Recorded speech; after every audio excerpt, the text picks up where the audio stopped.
The sun had just begun to set over the village of Item, painting the sky with orange and purple streaks. Kweku, a kind young man known for his helpful heart and handsome smile, was returning from a long day of firewood gathering in the forest. He walked slowly, enjoying the cool breeze and the chirping of birds preparing to sleep. As he approached a quiet clearing, he heard a soft hiss. At first, he stopped in fear, thinking it was a dangerous snake. But when he stepped closer, he saw something strange. A beautiful white snake, its scales glowing like polished ivory, lying weakly on a bed of dried leaves. Blood trickled from a deep cut near its tail, and its body moved slowly, barely alive. Instead of running, Kweku knelt beside it. "You're hurt," he whispered. The snake opened its golden eyes and stared at him, as if begging for help. "I don't know if you can understand me," he said softly, "but I can't leave you here." Kweku carefully wrapped the snake in his cloth and placed it gently into his basket. He walked fast, his heart pounding, not from fear but from worry. He had no idea what kind of snake it was, but something told him it was no ordinary animal. When he reached home, he laid the snake on a soft mat in the corner of his hut. He cleaned the wound with herbs and warm water, reassuringly whispering to it as if it were a person, "You'll be all right, just rest." That night, Kweku didn't sleep much. He kept checking the snake, making sure it was still breathing. He felt a strange connection to it, like it was meant to be in his life. Outside, the moon rose full and bright, shining its silver light over the village. Inside Kweku's hut, the white snake slowly closed its eyes, safe at last in the hands of someone with a good heart. Little did Kweku know, he had just saved a creature more magical than he could ever imagine. The next morning, Kweku woke up early. As the rooster crowed, he rushed to the corner where he had laid the white snake. It was still there, its breathing calm but its body still weak. Relieved, Kweku smiled. "You're still alive. That's good." He spent the whole day taking care of the snake.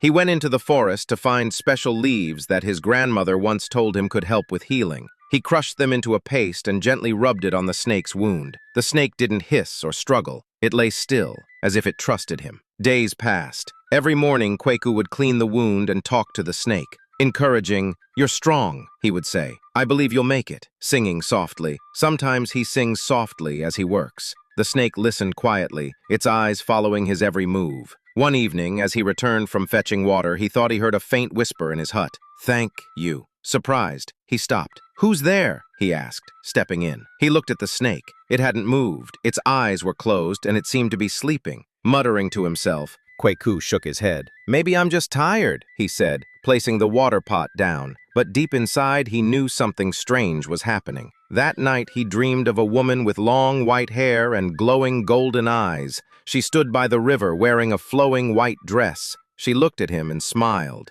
"You saved me," she said. "One day I will return the favor." Kweku woke up with a jolt. His heart was beating fast and his forehead was wet with sweat. He looked over at the snake. It was still there, resting peacefully. He whispered, "Was that you in my dream?" The snake blinked slowly as if answering him. By the end of the week, the snake began to move with more strength. The wound was healing well, and it even managed to eat some boiled eggs Kweku offered. Every night, he still had strange dreams of the white-haired woman, and every morning he felt more connected to the snake. But something was changing, and it was only a matter of time before Kweku discovered the truth behind the white snake's golden eyes. The sun rose gently over Item, casting a golden glow through the cracks of Kweku's hut.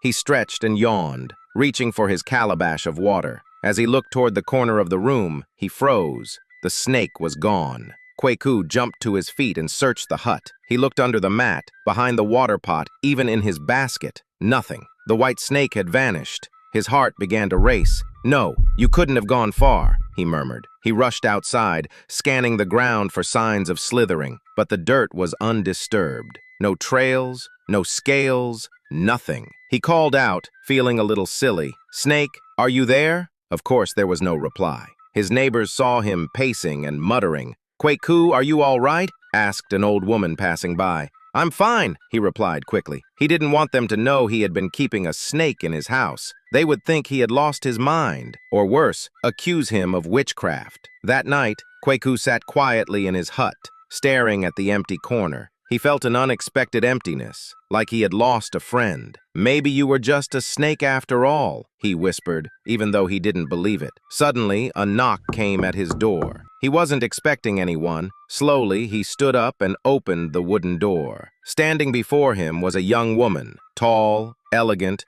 with long white hair that shimmered in the moonlight. Her skin was pale, and her eyes glowed gold in the dark. She wore a white dress that flowed like water. Kweku's mouth fell open. He couldn't speak. "May I come in?" the woman asked in a gentle voice. He nodded slowly, stepping aside. She walked in gracefully and sat on the mat where the snake used to lie. "Do you know who I am?" she asked. Kweku stared at her. "I think I saw you in my dreams," she smiled. "You did more than dream." "Kweku, you saved my life." His eyes widened. You were the snake?" She nodded. "Yes, I am not an ordinary creature. I was cursed a long time ago, but your kindness has given me strength again." Kweku's heart pounded. He didn't know what to say, but he knew this was only the beginning. Kweku could barely believe what he was seeing. The white-haired woman sat gracefully on the mat, her golden eyes calm, yet glowing with something otherworldly. He sat across from her, still stunned. "Your name?" he finally asked, his voice soft. "Siwa," she replied. "That was my name before the curse, and it is still my name now." Kweku nodded slowly, the name rolling through his mind like a melody he'd always known. "What happened to you? Why were you a snake?" Siwa's face turned sad. She looked down at her hands. "Many years ago, I was the daughter of a forest goddess. I was proud, foolish, and refused to marry the man chosen for me. He was cruel, so I ran away and begged for protection. The gods gave me a way out, but it came with a price." Her voice became a whisper. "They turned me into a white snake to hide from danger, but I remained trapped in that form longer than I expected. Over the years, I became weaker. I wandered alone in the forest, slowly dying, until you found me." Kweku's heart ached. "You didn't deserve that."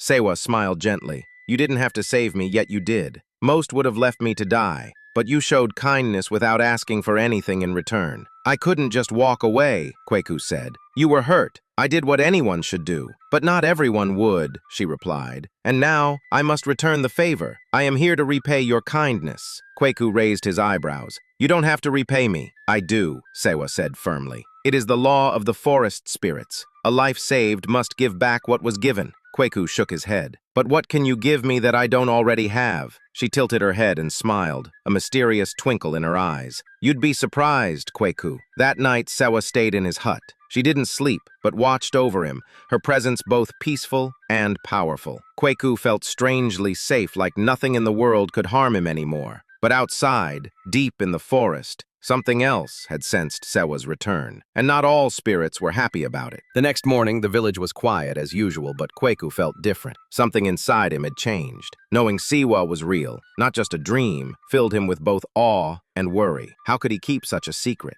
He stepped outside to fetch water, his mind racing. When he returned, he found Siwa sitting by his fire boiling herbs. "I remember this smell," she said softly. "My mother used to brew this when I was still human." Kweku smiled. "You still are." She looked at him, touched by his words. "Most would call me a creature or a witch." "Not me," he said. "I only see someone who suffered too much and still chose to help others." They shared a silent moment until Siwa's expression changed. Her eyes became sharp. "Someone is watching us." Kweku turned quickly. "What do you mean?" "Last night, I felt a presence outside this hut. And again this morning, there are eyes in the darkness, ones that don't belong to humans." Kweku's blood ran cold. "From the forest?" Siwa nodded. "Not all spirits are kind. When someone like me is freed from a curse, it disrupts the balance. There are those who feed on pain, who would prefer I stayed hidden and powerless." That night, Siwa placed special leaves and crushed bones at each corner of the hut. "Protection," she said. "They can't enter unless you invite them." Kweku, though afraid, helped her prepare. "Why would they come now?" "Because I'm healing," she replied.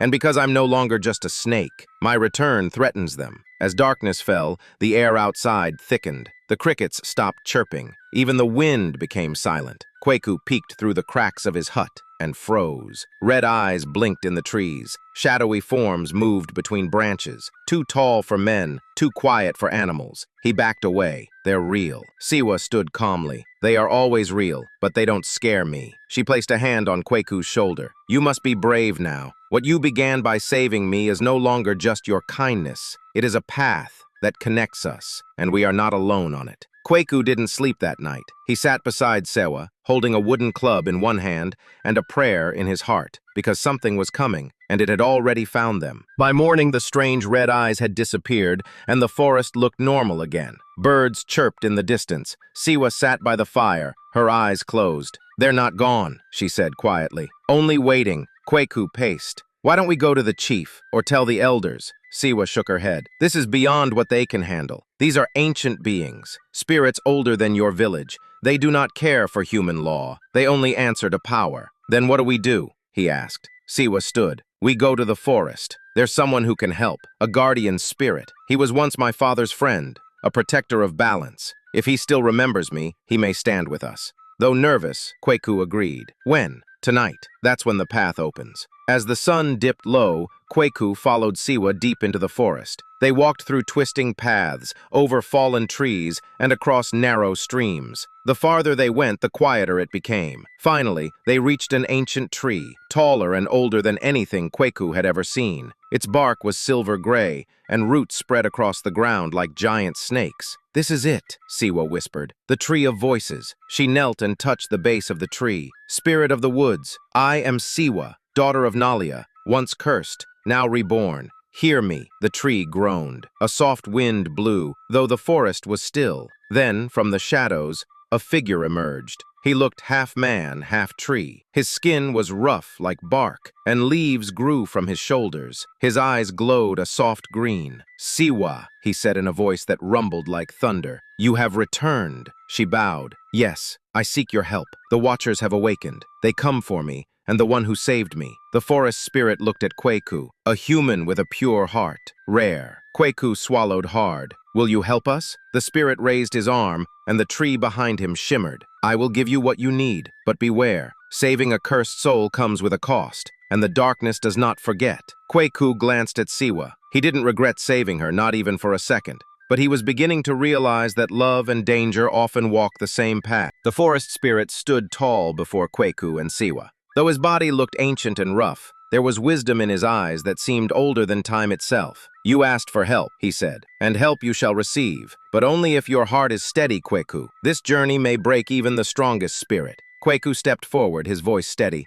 "I won't break. I saved Siwa because it was right, and I'll protect her no matter what." The spirit nodded slowly. "Then take this." From the folds of his bark-like skin, he pulled out a glowing green pendant shaped like a leaf. It pulsed with a gentle light. "This is the heart of the forest," he said. "It will protect you from the Watchers, for a time. But once it dims, their shadows will return." Kwaku took the pendant carefully and placed it around his neck. Instantly, a warm sensation spread through his body, like sunlight touching his soul. The spirit turned to Siwa. "You must not hide anymore. The world must see what you truly are. Your power is needed, not just for your own survival, but to restore balance." Siwa bowed deeply. "Thank you, old friend." As they turned to leave, the forest spirit said one last thing. "But beware, if love grows between you two, the Watchers will grow stronger. They feed on forbidden bonds." Kwaku paused. "Forbidden?" Siwa looked away. "Some spirits believe that humans and magical beings should never mix. They see it as a threat." The spirit's voice echoed through the trees.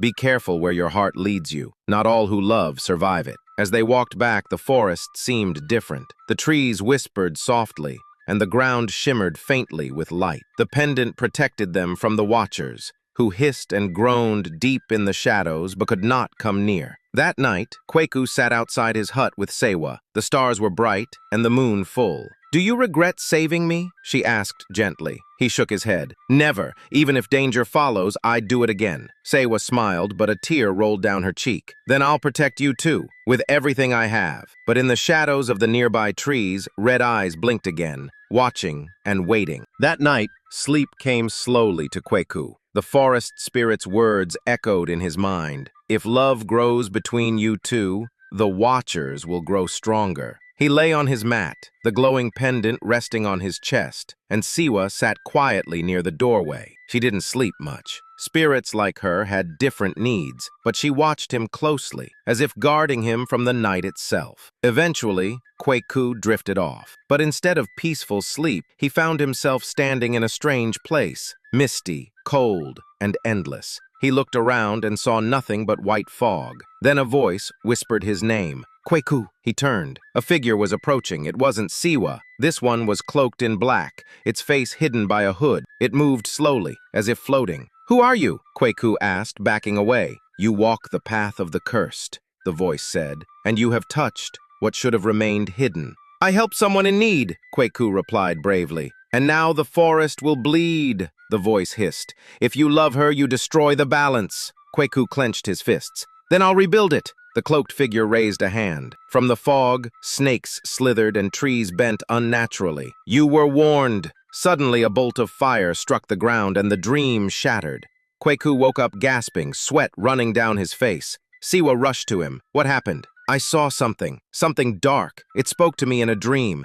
It said I'm breaking the balance, that if I love you, it will bring pain to the forest." Siwa's face turned pale. "The Watcher King." "Who?" "He's the leader of the Watchers. He rules the hidden paths between worlds. If he comes to you in a dream, then he's closer than I feared." Kweku stood, gripping the pendant tightly. "Then we need to act. We can't just wait for him to strike." Siwa nodded. "There's one last thing I haven't told you, a secret buried even deeper than my curse." She looked at him, her eyes glowing in the dark. "Tomorrow, I'll take you to the place where it all began, the place where my curse was born. Only there can we end this." Outside, the wind howled and unseen shadows stirred. The war between love and darkness was about to begin. The next morning, the sky was covered with thick clouds. The air felt heavy, like a storm was hiding nearby. Siwa wore a long cloak and handed one to Kweku too. "We must move before sunset," she said. "The Watchers grow stronger in the dark."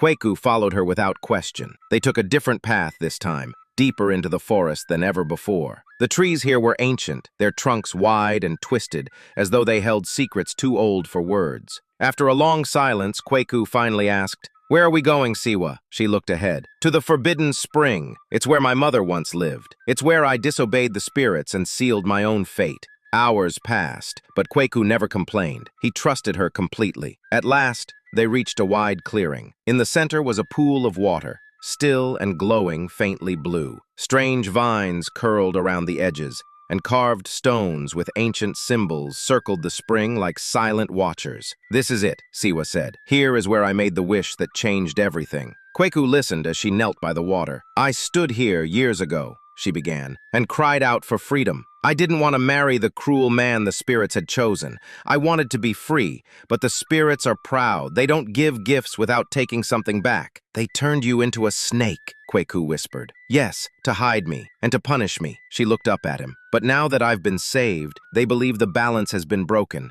The only way to fix it." She hesitated. "What is it, Siwa?" Kweku asked gently. "The spring demands a life," she said. "To fully lift the curse, one soul must be offered. A trade." Kweku's chest tightened. "You mean one of us has to die?" Siwa nodded, her voice trembling. "That's why I didn't tell you before. I thought I could protect you. But now, the spirits are watching closely. If no one pays the price, they'll unleash the darkness across your village." Kweku stood quietly, heart pounding. He had saved a snake, fallen for a woman, and now he had to choose between love and sacrifice. Behind them, the wind picked up, and the trees began to groan. The Watchers were near, and time was running out. The wind howled through the trees like a voice in pain. The water in the Forbidden Spring shimmered, and the air grew colder. Kweku held Siwa's hand tightly. "There must be another way," he said. "We can fight them. We have the pendant, the spirit's protection." "No," Siwa whispered, tears filling her golden eyes. "This isn't just a fight, Kweku. It's a promise I made. The magic that saved me has to be balanced. If it's not, more people will suffer. The curse will spread." She stepped back toward the glowing water. "I will give myself." Kweku's eyes widened. "No, you're not doing this alone. I have to. You gave me back my life. I can't repay you by taking yours." Her voice trembled, but her steps were steady. "I was never meant to love a human.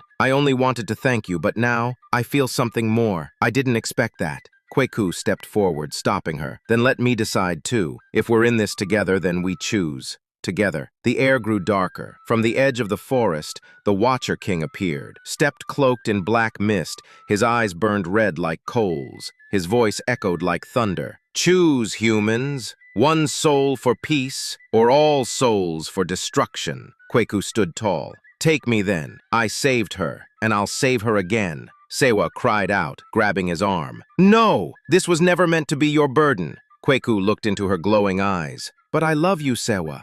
You are not a curse. You are my miracle. Let me do this. The Watcher King raised his arms. Very well. But before he could strike, the forest spirit appeared in a flash of green light. Enough! He boomed. The Watcher King paused. The forest spirit turned to Kweku and Siwa. You both have proven the one truth the Watchers fear. Love that gives, not takes. That love is not weakness, but power. He faced the spring and raised his hand. Light poured into the water and the blue glow turned gold. The curse is broken, the Watcher King hissed, fading into shadows. This is not the end. Siwa collapsed into Kweku's arms, crying with relief. The forest spirit spoke gently. The price has been paid, not by death, but by pure love. And the forest fell silent once more. The morning after the curse was lifted, the forest was calm. Birds sang sweet songs in the trees, and the sun broke through the clouds for the first time in days. The terrible weight in the air was gone. Peace had returned. Kweku and Siwa sat together at the edge of the forbidden spring. The golden glow in the water had faded, leaving it clear and calm, just like their hearts. I thought I'd lose you,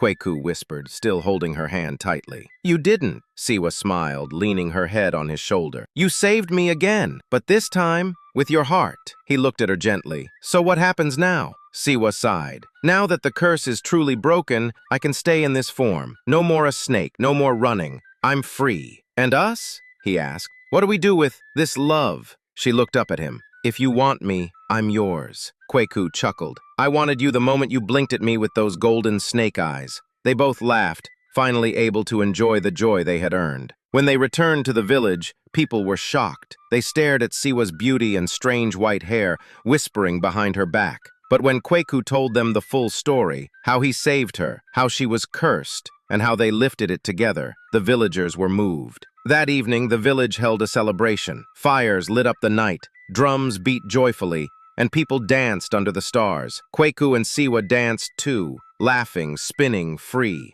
Later, when the music quieted, they sat under a large tree just outside the village. Siwa looked at him with soft eyes. Do you think the Watcher King will return? Maybe, Kweku said, but next time we'll be ready. And with that, they kissed under the moonlight, two souls who had defied darkness, rewritten fate, and found love in the most unexpected way. If you were in Kweku's place, would you have sacrificed yourself to save Siwa? Do you believe that love can truly break any curse, even one created by ancient spirits? If Siwa had remained a snake forever, do you think Kweku still would have loved her? If you enjoy the story, please like, subscribe, and comment for more captivating stories. Love you all.